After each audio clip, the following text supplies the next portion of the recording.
राजा भोज ने बनवाए, जैसे माँ अहिल्याबाई होलकर जी ने बनवाए।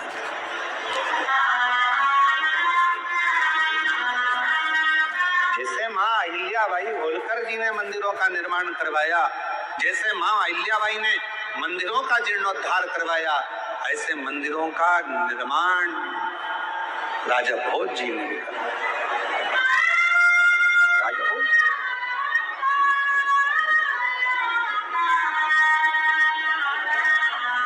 और एक बार राजा भोज के मन में एक प्रश्न अड़ गया था। अपने मंत्री को बुलाया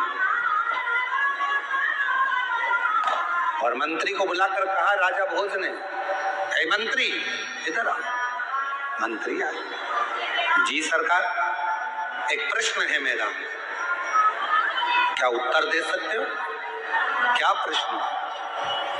मंत्री से प्रश्न किया। राजा भोज शिव भक्त था, भगवान शंकर की विरल भक्ति में डूबा रहता था, पर जो मंत्री था वो शिव भक्ति को जान नहीं पाया।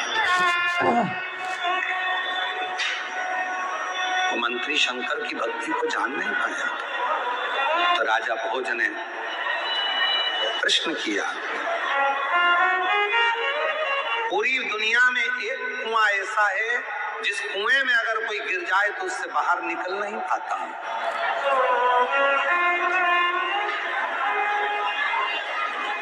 वो कौन सा कुआं है जिस कुएं में अगर कोई गिर गया तो वो निकल कर बाहर कभी नहीं आ सकता? बोलो। राजा भोज ने कहा, मंत्री बताओ, पूरी पृथ्वी पर वो कौन सा, क्योंकि वो मंत्री, उसका मन शिव में नहीं था, उसका मन भगवान की भक्ति में नहीं लग पाया। इसलिए प्रश्न राजा भोज ने अपने मंत्री से, हे मंत्री बताओ, दुनिया में वो कौन सा कुआं है जिस कुएं में अगर कोई गिर जाए तो निकल कर कभी बाहर नहीं आ सकता? उस कुएं का नाम बताओ। मंत्री ने कहा, महाराज वो कुआं तो मुझे याद नहीं है, पर मैं कुछ दिन में इसका उत्तर दे दूंगा। राजा भोज ने कहा, मुझे उस कुएं का नाम 7 दिन के अंदर चाहिए। अगर वो कुएं का नाम 7 दिन में नहीं मिला मंत्री, तो तुम्हारे पास में जितना वैभव दिया है, जितना धन दिया है, जितनी संपदा दी है, जितने सामान दिया है, सब ले लिया जाएगा और तुम्हें मृत्युदंड दे दिया जाएगा। मंत्री नींद उड़ गई। रात दिन उस कुएं की खोज करने लगा कि वो कुआं कौन सा है जिस कुएं में व्यक्ति गिर जाए तो कभी निकल कर बाहर नहीं आ सकता। वो कुआं है कौन सा? मंत्री ढूंढने के लिए निकला। 3 दिन निकल गए। राजा भोज की प्रश्न को सुनकर मंत्री 3 दिन तक कुआं ढूंढता ढूंढता 4 दिन निकल गए, 5 दिन निकल गए, 6 दिन निकल गए, 7वां दिन आने वाला था और 6ठे दिन की संध्या थी और मंत्री ने सोचा अब ये उत्तर मिलता नहीं है, इससे तो अच्छा मैं मर जाऊं। ठीक है, मंत्री गया वन में, जंगल में, तो एक भेड़ चराने वाला, बकरी चराने वाला मिल गया। भेड़ बकरी चराने वाला मंत्री को देखा। उस भेड़ बकरी वाले ने पूछा, अरे मंत्री जी आप यहाँ? हाँ। इस जंगल में क्यों घूम रहे हो? मंत्री जी कुछ बोले नहीं, कुछ नहीं बोले। इस वन में क्यों घूम रहे हो? कुछ नहीं, एक शब्द बोला, कोई शब्द। फिर पूछा, उत्तर दीजिए मंत्री जी, क्या बात है, आप मुझे तो बताओ। मंत्री जी ने विचार करा कि मैं इतना विद्वान, मैं इतना ज्ञानी, मैं इतना वैभववान, और ये बकरी चराने वाले से, भेड़ चराने वाले से मुंह मिलाऊंगा? ये बकरी चराने वाला, भेड़ चराने वाला मुझसे प्रश्न कर रहा है और मैं इसको बताऊंगा? मंत्री जी बताने को तैयार नहीं हुए। समय निकलता गया, संध्या ढलती चली गई। मंत्री जी मरने के लिए जा ही रहे थे, तभी फिर कहा, मंत्री जी बताओ तो सही कि आखिर बात क्या है? क्या बात?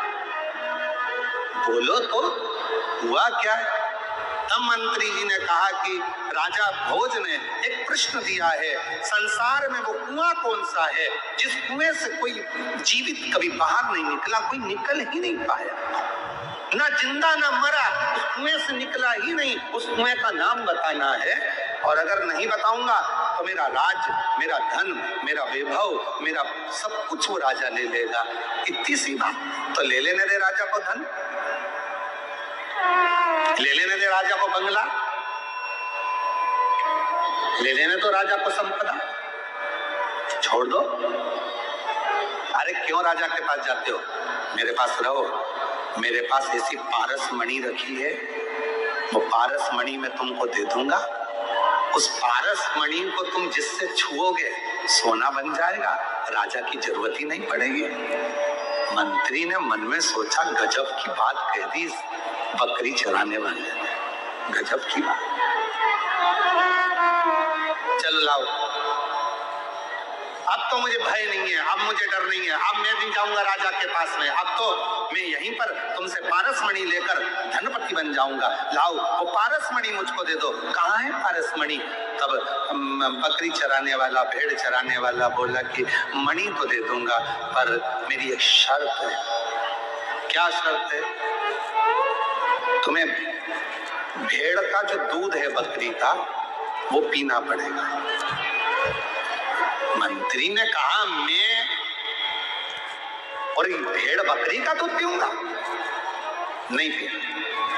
भेड़ चराने वाले ने बोला तो पारस मणि भी नहीं मिलेगी। मंत्री ने मन में सोचा कि मरता क्या ना करता, बकरी का दूध पीने को तैयार हो गए। शर्त है, बकरी का दूध दूंगा, मना नहीं है, तुम पीने को तैयार हो गए, मना नहीं है, पर मैं झूठा कर दूंगा। इतने में तो मंत्री ने कहा, तेरा बकरी चराने वाले का, भेड़ चराने वाले का झूठा दूध पीऊंगा? मैं नहीं पीता, मत ले पारस मणि। ठीक है, मैं बकरी का दूध तेरा झूठा पी लूंगा, तैयार। पर मैं बकरी का दूध दूंगा, झूठा दूंगा, तुझे पीना पड़ेगा, पर मैं उसको बर्तन में नहीं दूंगा। ये सामने जो हड्डी का टुकड़ा पड़ा हुआ है, मनुष्य की खोपड़ी पड़ी हुई है, इस खोपड़ी की हड्डी में डालकर वो दूध दूंगा, पीना पड़ेगा। मना कर दिया, मैं नहीं पी सकता ऐसा दूध, मत पी, पारस मणि नहीं मिलेगी। आखिरी में उसने कहा, ठीक है, मैं हड्डी में दूध डालकर पी लूंगा, तू दे दे। तब जैसे ही हड्डी में दूध दिया, मंत्री पीने ही वाला था, हाथ रोक लिया उस बकरी चराने वाले ने और कहा, मंत्री जी, दुनिया में केवल एक ही कुआं है जिसमें से कोई निकल नहीं पाया, वो है लोभ का कुआं, जिसमें गिरने के बाद दुनिया का कोई व्यक्ति निकल नहीं, कोई नहीं। एक लोभ का कुआं ऐसा होता है जिसमें गिरने के बाद व्यक्ति निकल नहीं सकता। और तुरंत राजा भोज के पास मंत्री दौड़ कर गया कि वो लोभ का कुआं है। राजा भोज ने मंत्री से कहा, मंत्री, ये तेरे लिए कथा थी, याद रखना, शिव को पाने वाला लोभ से नहीं, साधना से शिव को पा सकता है। लोभ से, साधना से शिव को पाना कोई साधारण नहीं है, साधारण नहीं। आसक्तियों से परे होकर शिव को पाया जा सकता है।